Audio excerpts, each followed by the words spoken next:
Je vais pas vous mentir, je me sens pas très bien. Qu'est-ce qu'un zombie? Le mot concerne deux créatures différentes. J'ai parlé de la première dans ma vidéo sur le vaudou, une personne décédée contrôlée par un sorcier. Mais de nos jours, les zombies sont des morts vivants, contaminés et contagieux, dans un état de décrépitude avancée. On les retrouve essentiellement dans des mondes post-apo où l'épidémie s'est répandue sur toute la planète, ou au moment où l'épidémie éclate. Alors, comment reconnaître un zombie? Il avance généralement lentement et trébuchant, surtout si ses jambes sont brisées. Il émet des gémissements, soit inarticulés, soit le mot brain. Oups, pardon, j'ai rechuté. Sa peau est souvent en lambeaux suite à des morsures répétées. Il tente de vous mordre dans un contexte absolument pas sexy. L'autre question que tout le monde se pose, c'est comment devenir un zombie? Alors, première étape, être contaminé par la source principale.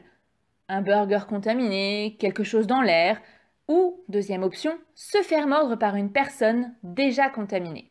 L'étape suivante, mourir. Un processus qui peut prendre de plusieurs minutes, si le scénario est pressé, à plusieurs jours, pour plus de tension. Et la dernière étape, enfin, revenir à la vie et dévorer votre meilleur pote. Un peu d'histoire maintenant. Frankenstein de Mary Shelley est la toute première mention d'une créature mort-vivante en 1818. Elle ne correspond pas au mythe du zombie vraiment tel qu'on le connaît aujourd'hui, mais il lance le concept. 100 ans plus tard, en 1922, Lovecraft écrit Herbert West Réanimateur en tant que parodie horrifique de Frankenstein. On se rapproche déjà plus de ce que sont les zombies aujourd'hui, mais je vous parlerai de ces deux romans plus tard. D'après Wikipédia, il faut attendre 1954 avec Je suis une légende de Richard Matheson pour enfin trouver une réelle invention de mort-vivant.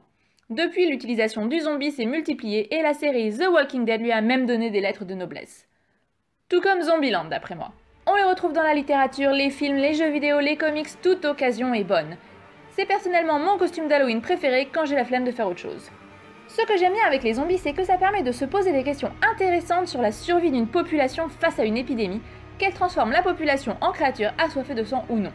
Ça mène à des discussions assez fascinantes sur comment on réagirait, comment un gouvernement réagirait si une telle partie de la population se retrouvait atteinte de rage subite, sur la survie en milieu hostile d'une manière générale. Où s'arrête l'humanité? Qu'est-ce qui fait un monstre? Le zombie serait-il vraiment la chose la plus dangereuse dans le cas d'une apocalypse? The Walking Dead montre bien que souvent l'homme est bien plus dangereux. Passons maintenant à quelques lectures. Dans le genre gothique classique, nous avons Frankenstein de Mary Shelley.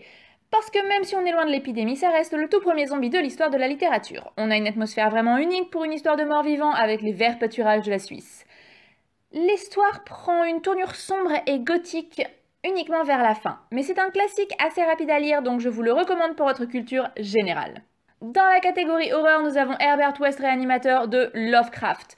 Deux chercheurs réaniment des corps. Fidèle à son style, Lovecraft fait basculer l'histoire dans l'horreur avec une fin un peu floue et des monstres agressifs. C'est une nouvelle sombre et violente qui se rapproche vraiment de ce que j'avais en tête en pensant au mythe de Frankenstein. Encore une fois, je pense que c'est un classique à lire quand on kiffe les zombies. Dans le genre bizarro, je vous offre Zombies and Shit par Carlton Melick III. Si vous ne connaissez pas le genre littéraire bizarro, restez sur ma chaîne car je vais bientôt vous en parler dans un nouvel épisode de Je lis pour vous, so you don't have to. Carlton Melick III est l'auteur le plus étrange que je connaisse et ce roman est vraiment fou. Il s'agit d'un genre de Battle Royale / Hunger Game dans un univers post-apo rempli de punk et de zombies. Les gens de la haute société ont conçu un jeu de télé-réalité dans lequel ils envoient des candidats des milieux défavorisés en territoire zombie, leur donnent des armes et leur expliquent que seul l'un d'entre eux pourra atteindre l'hélicoptère qui lui donnera accès aux classes aisées de la ville. C'est gore, dégueulasse, le sexe est franchement dérangeant et les personnages sont tous complètement détraqués. On retrouve aussi le zombie qui avance en gémissant « Brain !», ce qui était assez fun. Il y a beaucoup de world building et de backstory pour les personnages, mais il reste malgré tout assez cliché, et l'ensemble est vraiment sexiste. Les femmes sont hyper sexualisées et fétichisées par les paroles des personnages et la plume de l'auteur. Ça reste une lecture fascinante, complètement en décalage avec ce qui se fait aujourd'hui, et qui je trouve s'accorde bien au genre du zombie. À ne pas mettre entre toutes les mains. Dans la catégorie tutoriel, je vous offre Guide de survie en territoire zombie et World War Z de Max Brooks. J'ai déjà fait une vidéo sur le sujet dont j'ai mis le lien en description, donc je dirais juste que comme pour Zombies and Shit, on s'éloigne de l'histoire cliché. Le guide de survie est vraiment un tutoriel plein de conseils de survie qui peuvent s'adapter à autre chose qu'une invasion de morts vivants. C'était vraiment fun et intéressant à lire et j'espère que j'en aurai un exemplaire avec moi lorsque l'épidémie frappera.